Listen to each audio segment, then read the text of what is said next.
What's up YouTube? It's Fitz here. Today I'm going to be showing you how to use a DC power supply to test the voltage or the amperage that your MacBook motherboard is drawing. First thing we're going to do is you have to have a MacBook charger that is actually taken apart. Here we have a charger here, and as you can see, cut off the ends. I actually got this pre-cut off, but make sure it's an 85 watt. That's why I bought it like this, so I could make sure it was an 85 watt MagSafe.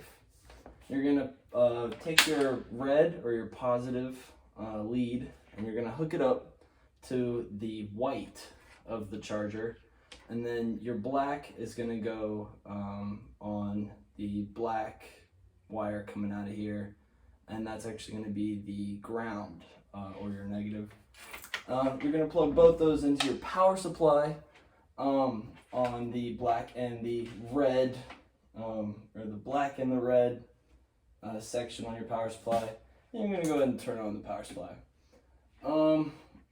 MacBook 85 watt, it does about 18 volts, so that's what I've set my power supply to. And make sure that these points don't touch each other. So I'm gonna set it down on the table, or not. Come on. There we go. And I'm gonna click the power button on this, and so now it's sending 18 volts. Let's take my MacBook motherboard on the DC in board. I'm gonna plug it in, and you see we get a green light and an orange light, and it'll tell us this MacBook is drawing 0.016 amps or 16 milliamps.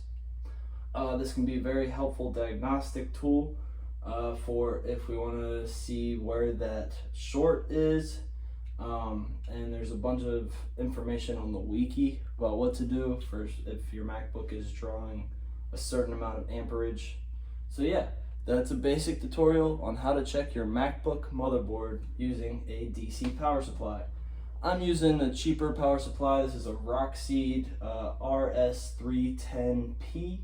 I'll have a link in the description if you want to cop that. So yeah, thanks for watching this simple tutorial, and hope you have a great rest of your day.